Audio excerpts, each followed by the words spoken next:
Diniz, aqui à sua direita, Márcio Reis, Rádio Craque Neto. Hoje, pelo menos no primeiro tempo, ficou meio nítido que o Corinthians tinha duas jogadas cruciais. Pelo lado direito tinha o Caio César, tentando fazer a jogada para dentro, para poder fazer o cruzamento, e a bola alçada dentro da grande área, que foi um recurso, inclusive até o Corinthians conseguiu chegar no gol por conta dessa jogada. Sem Yuri Alberto e sem o Memphis ainda, por enquanto, com uma situação indefinida, a tônica do ataque do jogo do Corinthians para o jogo, pensando na outra Copa Libertadores contra o Rosário, pode ser essa, usar muito o Caio César pelo lado direito e bola na área? Obrigado. Primeiramente, boa noite. Não necessariamente, é que esse jogo pedia isso. Eu não imaginava que o Inter fosse jogar do jeito que ele jogou lá em Porto Alegre. Ele não pressionou a gente praticamente em momento nenhum. E aqui a gente já imaginava que o jogo seria esse, de ter uma linha de 5, mais 3 volantes e mais os 2 atacantes ajudando na marcação. Então, com 10 caras o tempo todo atrás da linha da bola, da intermediária para trás. E com três zagueiros e 3 volantes, o meio fica quase, sendo que o Carboneiro era um cara que eles deixaram o Carboneiro e o Bernabé, mais o Alan Patrick particular, para tentar contra-ataque. Então, se o meio é muito fechado, você tenta jogar por dentro, além de ser difícil você furar por dentro, você tem uma chance de tomar contra-ataque. Então, o jogo iria ter muita terminação pelo lado. Acho que a gente soube usar bem isso. Estranhamente, no treino e hoje também, teve muito cruzamento que a bola não subiu. Uma coisa que não acontecia, não sei se era a bola, se era o campo, que a bola não estava subindo. Mas era a maneira que a gente planejou, que a chance maior de a gente fazer gol era justamente do jeito que a gente fez. A gente fez os 2 gols, um cruzamento, a bola na trave do Mateuzinho foi um rebote do cruzamento, a bola que o Bidon quase fez o gol também foi uma bola de cruzamento que o Bidon pôs para trás no primeiro tempo. Teve a bola do Pedro Raul, um pouquinho antes do gol que ele fez. Então era um jogo que sobra quando você joga com times, joga dessa forma muito retrancado, com o meio muito fechado, é a bola terminar pelo lado. Não que você vai terminar todas pelo lado, mas assim, era o normal disso acontecer. Então a estratégia do jogo que a gente tinha era essa, e a gente conseguiu executar bem, um pouquinho mais. O futebol hoje não segue uma lógica formal de você jogar melhor, atacar mais, chutar mais, você vai ganhar o jogo. Mas o Inter praticamente deu esse chute no gol, um chute difícil, mas muito mais difícil do que as chances que a gente perdeu de entrar. Tentou chutar, acertar o gol e acertou a bola lá no trinco. Diniz, aqui à sua direita, boa noite. Luiz Fabiani, da Bandeirantes. Hoje a opção no setor ofensivo foi pelo Pedro Raul, que pôs fim a um jejum de 17 meses sem marcar. E no banco de reservas, em sua maioria, garotos da base. Diante desse cenário, o quão frustrante é para o treinador saber que talvez uma das soluções para o ataque hoje não estava disponível, estava no camarote acompanhando o jogo, após uma semana extensa de idas e vindas quanto à sua renovação com o Corinthians, no caso, o Memphis Depay. O mais importante para mim é que a gente está muito próximo de contar com ele. E todo mundo sabe, eu não tive ainda o privilégio de contar com ele aqui desde que eu cheguei. Ele foi, desde que ele chegou no Corinthians, um dos jogadores mais decisivos. E é um cara que tem um brilho diferente. E ele vai nos ajudar muito. Estou ansioso para a renovação. Está muito perto de acontecer. Eu acredito que nesses próximos dias ele vai acertar a renovação e a gente vai poder trabalhar juntos, que eu não tive ainda. Eu trabalhei com o Memphis no campo uma semana, praticamente, só alguns dias, nem uma semana, acho que uns 4 ou 5 dias. Então ele é um cara que vai dar peso para o nosso time, vai dar qualidade, dar experiência, então vai ser muito bom poder contar com ele. Diniz, aqui, boa noite, Rafael Jacobucci, do Portal Meu Timão. O senhor é dos poucos treinadores do futebol brasileiro que debate de forma ampla o nosso futebol. E aí, nesse ponto que eu quero chegar. O quanto impacta, né, um planejamento dentro do Corinthians quando você tem alguns problemas fora das 4 linhas. Isso não acontece desde agora, desde o ano passado. Mas pontuando, transfer ban, questão do gramado, renovação do Memphis, tem também a questão do atraso do direito de imagem, o quanto impacta dentro de uma competição, de uma eliminação, e o senhor que tem uma perspectiva de um trabalho no elo com direção e dentro das 4 linhas. Obrigado. Obrigado pela pergunta. O que mais me contempla na minha vinda para o Corinthians, como você disse, isso não era novidade. Eu sei que o Corinthians já tem uma história de anos que foi acumulando dívidas.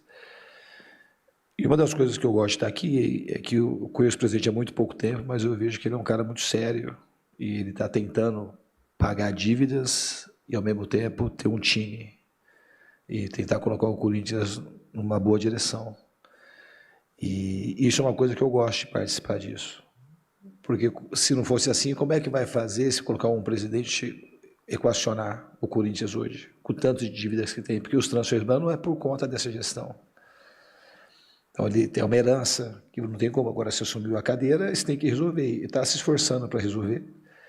E eu acho que é uma seriedade muito grande, tanto ele quanto o Marcelo, o Thiago, o Júlio, os caras da diretoria. Aconteceu o negócio do campo, que é uma empresa que foi para nós, pegou de surpresa, porque é uma empresa que está aí desde a época que a Arena ela foi construída, mas infelizmente entregou o campo em péssimas condições, em se tratando do melhor campo que tinha no futebol brasileiro. A promessa é de que o campo vai ficar bom, vai ficar melhor do que estava quando parou e vai voltar a ser o melhor campo do Brasil. Mas assim, o que me anima é que as pessoas trabalham com muita seriedade. Mas é difícil, assim, sem dinheiro, a gente tem muito menos possibilidade. Porque tem hora que você tem que escolher, tem que pagar transferban ou pagar salário. O dinheiro é um só. Agora, é saber fazer as coisas, isso não é uma coisa, ninguém está acomodado, não é uma coisa para acomodar, muito pelo contrário, é criar soluções para que a gente consiga sair dos transferbans e a gente ter uma folga financeira para a gente conseguir pagar salário em dia, porque os jogadores precisam receber em dia, e o campo melhorar, e eu espero que essas coisas aconteçam. E a gente faz de tudo para que não atrapalhe, mas obviamente são coisas que não são boas, são coisas que facilitam a vida, o trabalho acontecer. Mas está todo mundo, uma coisa boa é que está todo mundo muito empenhado em fazer o melhor para o Corinthians. Diniz, aqui, boa noite, Henrique Guilhote, Central do Timão. Diniz, sei que é um assunto delicado de falar, desde o primeiro jogo vocês trataram sobre isso ainda no Beira-Rio, que foi a questão da arbitragem, mas eu queria que você fizesse um apanhado geral sobre isso. Tendo em vista que no primeiro jogo houveram as reclamações dos lances capitais da partida em relação ao lance do Matheus Bidu e principalmente a maneira como foram tratados os atletas e a comissão técnica naquela partida, e hoje, em alguns lances, foram reclamados, no próprio lance do gol do Internacional. Você se dirige ali ao Bandeira, à sua comissão técnica, os jogadores reclamam de uma possível falta. O quanto você atribui a isso a eventual desclassificação do Corinthians, como aconteceu hoje? Então, acreditando aí na seriedade da CBF, na comissão de arbitragem, vou falar de uma maneira muito educada, e também sei que os caras da CBF não são ditadores, acho que eles vivem num sistema democrático, e o cara não vai punir, que nem da outra vez eu falei no Mirassol, eu fiz uma crítica legítima à arbitragem e me colocaram em algum artigo, nem sei o que aconteceu com isso, acho que fui absolvido. Mas como você me pergunta, eu acho como treinador e um cara partícipe do futebol, totalmente envolvido e comprometido com o jogo de futebol, coisa que eu mais amo fazer na minha vida, eu tenho que falar as coisas que eu vejo. Lá foi pênalti claro, do Bidu, e aqui foi claríssima assim a falta. Como é que aquilo no Caio César não é falta? Quem que vai falar que não é falta? Estava na minha frente, ele estava do lado. E eu falei para ele, o que mata a arbitragem é a falta de critério. Tem muita falta de critério de um árbitro para o outro e tem falta de critério no mesmo árbitro, no mesmo jogo, como foi esse de hoje. Ele deu um monte de falta, como aquela, que foi muito menos falta do que essa do Caio César, ele deu, só você vê a imagem. Então, o empurrão, que o Gustavo Henrique estava sendo agarrado na área, ele empurra para poder se desvencilhar da marcação, ele dá falta. E o VAR não chama. E o lance aconteceu, foi um contra-ataque perigoso, depois de 4 segundos o Bini estava fazendo o gol.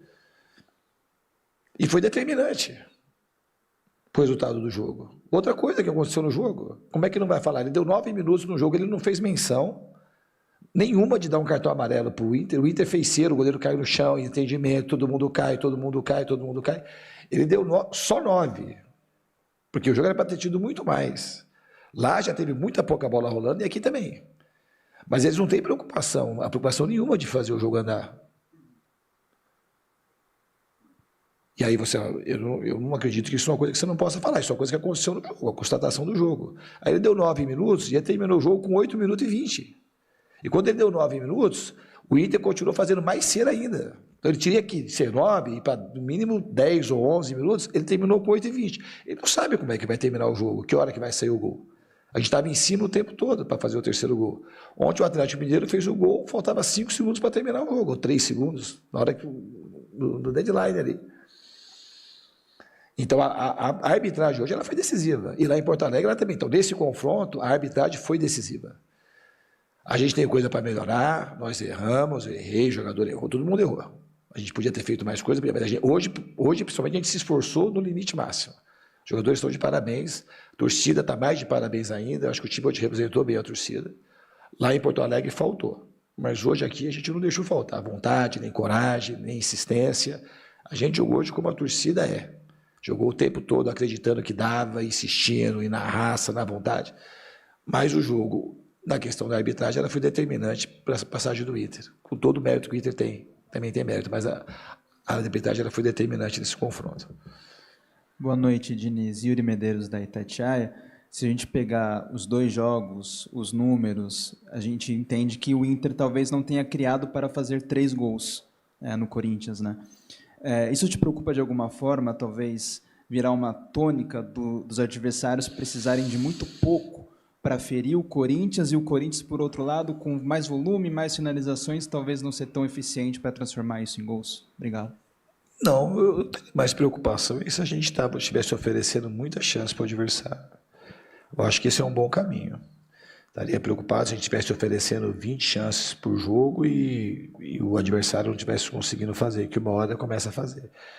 Eu acho que o jogo de lá de Porto Alegre, a gente jogou numa rotação mais baixa, mesmo no primeiro tempo. E hoje não. Eu acho que hoje a gente foi um time que ofereceu muita pouca chance ao adversário. Então, para fazer um gol, não teve nem a chance, não foi uma chance clara. Foi um gol. O Bernabé, o Messi, o Neymar, o Cristiano Ronaldo, se chutar mais 20 bolas, 50 bolas daquela, vai acertar aquela, do jeito que o cara acertou. Então, foi um chute de rara felicidade. Aqui, Fernando.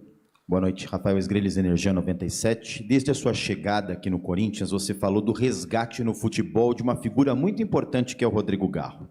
Nos 180 minutos, o time do Corinthians precisava da qualidade desse jogador, que é o principal artífice da jogada, da armação das jogadas.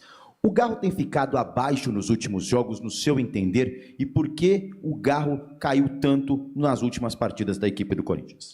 Então, eu acho que no jogo de hoje, não. Acho que no jogo de hoje era um jogo difícil e eu acho que ele participou, na minha opinião, ele participou bem das coisas que dava para participar. Ele ficou mais perto do gol, ele foi muito importante nas bolas paradas, nos gols que a gente fez e nas outras chances que a gente criou de bola de cruzamento. E ele fez aquilo que eu tinha pedido para ele fazer. O jogo estava muito difícil e para ele o jogo era um jogo mais difícil. O jogo por muita carência de espaço e um jogo que ia terminar muito em cruzamento.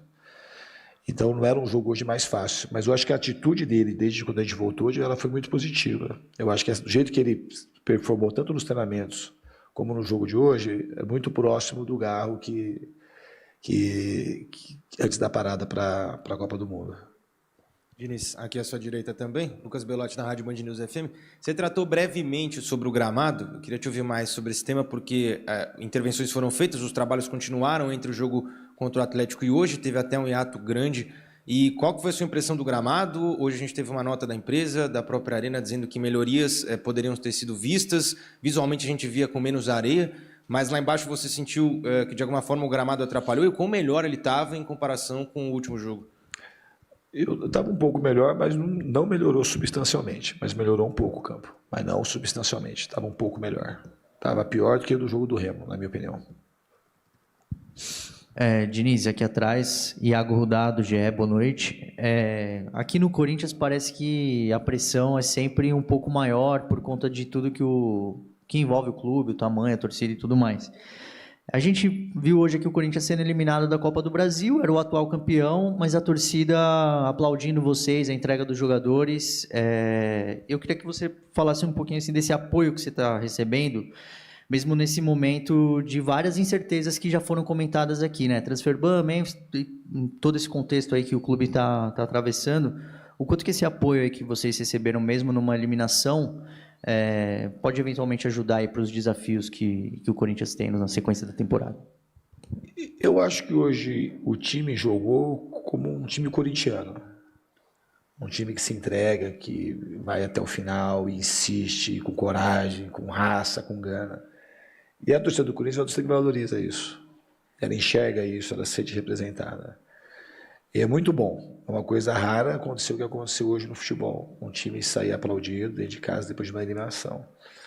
E que isso sirva de estímulo para os jogadores, para essa conexão com a torcida ela ser cada vez maior. Porque a gente tem um grande craque aqui. Um imenso jogador que é a torcida corintiana. Então a gente tem que se esforçar ao máximo para representar bem a torcida, para a gente criar cada vez mais essa conexão e sentir essa simbiose cada vez mais forte, porque faz muita diferença jogar no Corinthians e ter o apoio dessa torcida. É emocionante demais. Hoje, quando começou o Paulo Popori, é uma coisa linda de se ver, que mexe com todo mundo, uma coisa bonita. Bonita para o futebol brasileiro, ter uma torcida como a do Corinthians. Boa noite, Diniz, José Eduardo da agência Ultimão. Bom, o Corinthians acaba sendo eliminado hoje, como na pergunta anterior, a torcida apoiou muito o time, então o Corinthians já tem um jogo muito importante pela frente, que é a Libertadores. No meio da semana já tem Rosário lá na Argentina, um jogo teoricamente muito difícil. Então, um recado para a torcida corintiana. O que você falaria após essa eliminação e após todo esse apoio da torcida corintiana com os jogadores, com o técnico, desde a recepção lá no ônibus até o apito final? A primeira coisa é gratidão muito grande por tudo que eles fizeram, não só hoje, pelo que eles têm feito. E que a gente vai se esforçar ao máximo para representar bem cada torcedor corintiano. A gente seguir junto nesse sonho, que é um sonho maior da Libertadores, sabendo que a gente tem o Red Bull no domingo. Por enquanto a gente está pensando no Red Bull. Diniz aqui no fundo, Guilherme Pradella da Rádio CBN. Logo depois da pausa da Copa do Mundo, muito foi perguntado para você o tempo que o Corinthians teve para treinar, as correções que você tentou fazer, e você citou que não tinha tido tanto tempo assim, que você precisou recuperar jogadores e que o desempenho que o time teve, por exemplo, contra o Remo, tinha sido muito parecido contra o Grêmio. Então, a impressão que deu foi que você relativizou um pouquinho aquela questão de tempo com melhora de trabalho, uma coisa ligada efetivamente à outra. E a gente sabe que, às vezes, não é tão diretamente ligado assim. Pensando em Libertadores da América e pensando talvez em subir mais dentro do Campeonato Brasileiro, que tipo de correções que você vai tentar buscar para fazer esse time retomar as vitórias ou conseguir subir mais na tabela de classificação do Campeonato Brasileiro, e também pensando nesse jogo da Libertadores da América que está se aproximando já? Eu acho, Pradella, que a coisa mais importante, eu sempre falo isso em relação, quando pergunto o meu trabalho e quando uso principalmente a palavra dinizismo. O que eu tento fazer com os jogadores, todos os clubes que eu vou passando, é dar consciência de que o futebol é uma coisa que exige da gente o máximo o tempo todo. A parte tática, ela não é a coisa, para mim, ela não é a coisa mais importante de futebol, embora eu trabalhe muito as questões táticas. Fico muitas horas no campo e repito. Ela acompanha uma coisa maior, que é uma mudança para mim de consciência de que o futebol é a nossa vida, que é muito importante, que a gente não pode relaxar, que a gente tem que entregar o nosso máximo. Se você fala qual é a correção que eu quero fazer, não sei se a palavra certa é correção. É isso ser cada vez mais intensificado na cabeça e no coração dos jogadores, para a gente se entregar ao máximo com tudo que a gente tem, na questão que a gente tem domínio do nosso comportamento. E isso é a correção que eu acho que a gente fez o jogo de Porto Alegre para o jogo de hoje. É uma questão anímica, uma questão de que você vai entregar tudo, porque o resultado você não controla. Os números de hoje, principalmente, são números que você fala assim, o jogo não era para ter sido 2-1 pelos números que aconteceram no jogo. Tem mais de 70% de posse de bola, você finaliza mais de 10 vezes no gol, 5 vezes no gol, o adversário finaliza uma, e o jogo fica 2-1, a gente teve 9 escanteios, o Inter teve 1. Então a gente foi muito superior em tudo e o placar foi uma vitória no placar mínimo. Isso a gente não controla, mas o empenho que a gente teve é uma coisa que está no nosso domínio. E isso é uma coisa que eu acho que a gente tem que tomar cada vez mais consciência para poder entregar aquilo que a gente precisa em termos de vontade, de dedicação, de coragem, para a gente seguir bem na temporada e principalmente nesses jogos decisivos de mata-mata. Diniz, boa noite. Wilson Soto, aqui da Rádio Z. Minha pergunta é em relação ao Pedro Raul. Depois da somatória de jogos em relação ao Inter fora de casa, com o Guinegão e o Pedro Raul hoje como titular, o quanto esse gol do Pedro Raul e a torcida motivando ali desde o início, gritando o nome dele, apoiando, o quanto isso ajuda você a solucionar um problema com a ausência do Yuri Alberto? Eu estou muito feliz por ele ter feito o gol, por ele ter participado bem do jogo. Antes dele fazer o gol, ele quase tinha feito um gol em situações parecidas, talvez até um pouco mais fácil do que o gol que ele acabou fazendo. Ele deu trabalho para os zagueiros o tempo todo. Então é um jogador que a gente ganha para a sequência e que ele aproveite, a gente espera de fato que agora ele aproveite o gol e essa injeção de ânimo que ele teve para jogar com mais tranquilidade. Porque o Pedro Raul, embora ele não tenha performado aqui ainda do jeito que ele pode performar, ele é um jogador que no Ceará ano passado fez bastante gol e a passagem dele no Goiás foi muito boa. Foi um jogador que naquela época todo mundo no Brasil queria o Pedro Raul ao final da temporada de 22. Ele quase foi artilheiro do campeonato, num time que foi rebaixado, se não me engano, naquele ano. Quase rebaixado. Foi rebaixado? Não, foi quase rebaixado o Goiás naquele ano. Ele conseguiu praticamente quase ser artilheiro. O Cano foi artilheiro com acho que um ou dois gols na frente dele naquela temporada. Então é um jogador que sabe fazer o gol, um jogador alto, um jogador interessante para você ter como opção. E eu espero de fato que ele consiga crescer e ganhar uma estima bastante positiva para a gente nos ajudar até o final da temporada. Diniz, boa noite. Diego Fernandes, Rádio Coringão. Diniz, queria que você falasse um pouquinho sobre a próxima partida do Corinthians, que é justamente contra o Red Bull Bragantino. E o Corinthians está, pelo menos nos últimos jogos, jogando em Bragança Paulista, vem de resultados muito ruins. E uma vitória do Corinthians ultrapassa o próprio time do Red Bull Bragantino. Então, queria que você falasse um pouquinho, projetasse um pouquinho o próximo jogo do Timão. Jogo difícil, como todos os jogos do Campeonato Brasileiro. É um time muito bem organizado. O Wagner, o Mancini, é um treinador que eu admiro muito, que eu gosto pessoalmente. E está fazendo um campeonato muito bom. Um time que tem bastante consistência defensiva, um time que joga para frente também. Então a gente tem que procurar fazer o nosso melhor. Obviamente que a gente tem que ver como que a gente vai tratar esse jogo. Por conta do jogo de hoje, tem mesmo que os jogadores vão dormir hoje 2, 3 horas da manhã. Aí no sábado, para a gente definir o que vai ser a melhor estratégia para o jogo do Bragantino, do Red Bull Bragantino. Obrigado, Diniz. Boa noite a todos.